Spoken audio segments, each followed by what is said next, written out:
Hello, everyone. It's Tuesday afternoon, and this is another episode of our aftermarket review. My name's Josiah, and I'm here to help you make money. We're going to recap how the stock market went today and tally up the numbers and see if we come out ahead on our trades today. Stock market was red overall. We ended up closing. SPY ended up closing 0.76% down. The Dow closed at 0.15% up, and the NASDAQ took a heavy hit today at 2.35% down. Most of the stocks out there in the stock market that I've been looking at ended up in the red today, 3 to 10%. It was a rough day out in the market. But that's alright, gave us lots of buying opportunities, and let's see how our stocks performed today. We had bought PK yesterday, and I spoke on it this morning a little bit, said that if you hadn't bought in, that it was still at a good price, I thought, and sure enough, it broke down cheaper than where I bought it yesterday, and I took a second position on PK. Today, brought my average down to $16. And I'm not looking to liquidate that position. I think that stock could run several dollars at this point. I'm really looking to see it in the $20 mark before I liquidate. The second stock we talked about today, this morning, was IMPP. And I said I was going to watch it if it broke down under 40 cents. It sure enough did break down under 40.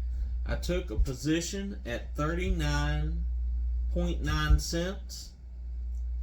It continued to fall. I took another position later on in the day at 38.2 cents, giving me an average of 39.05 on the shares that I picked up today.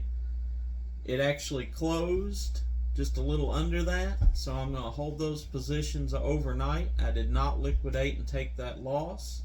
I'm going to see what tomorrow brings.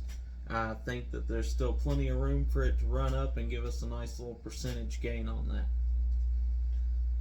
Our third stock of the day, the stock I was talking about this morning, was Apple. If it broke down under $140, it did break down under 140. I took a small position at 139.78.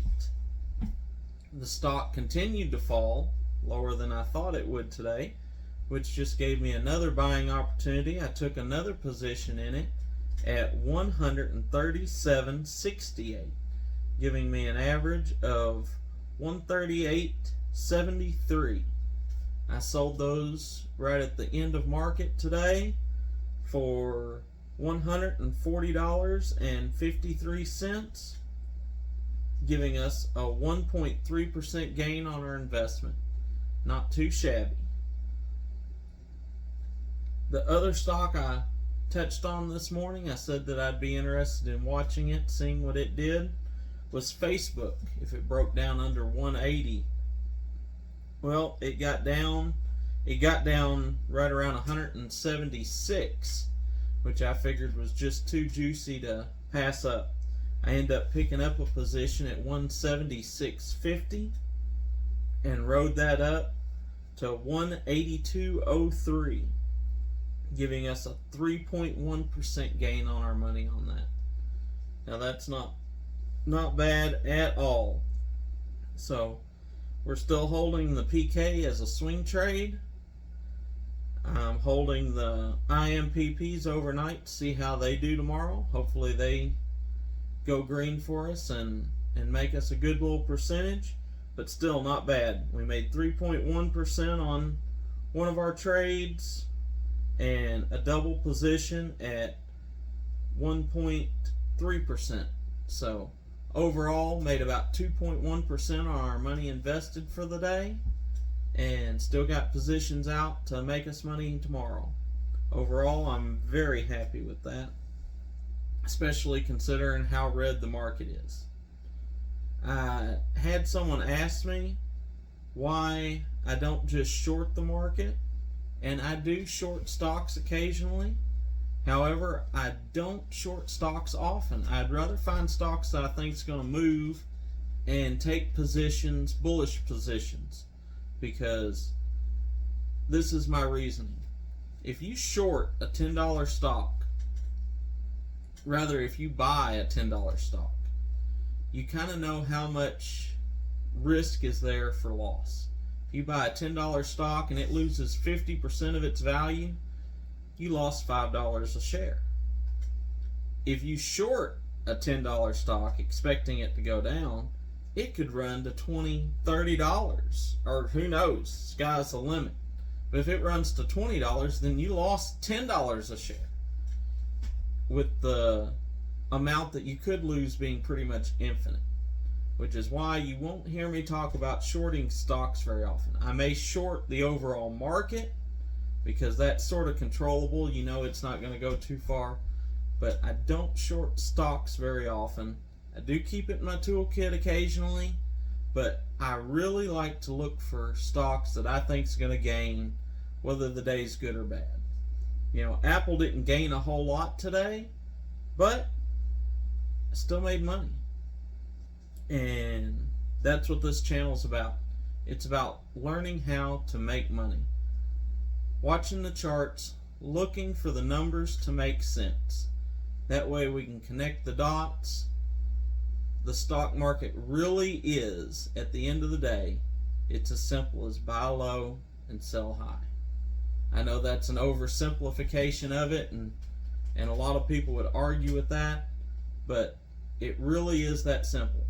If we can pick our stocks, buy it at a number that makes sense, sell it at a number that makes profit, then we've made money. And that's what I'm here to teach you to do. Now, if you're getting new to trading stocks, you don't have a platform yet, I highly suggest you going to the link below, using my referral, and setting up a Webull account. Webull's the platform that I use trading stocks every single day. They're a good overall platform, lots of tools available to you, and 0 commissions, which is very nice. That's what allows me to be able to day trade and make a good profit without having to worry about commissions eating up into my profits. They offer a lot of different things that's really handy, such as paper trading on the Webull platform, which is something I'm going to be doing a series on here in the very near future. And so I highly suggest, if you don't have a Webull account, to set yourself up a Webull account. Use my link below. You're going to get some free stocks. I think right now they're guaranteeing you like $34 worth of stocks for simply putting $1 into the account. So definitely don't leave money on the table.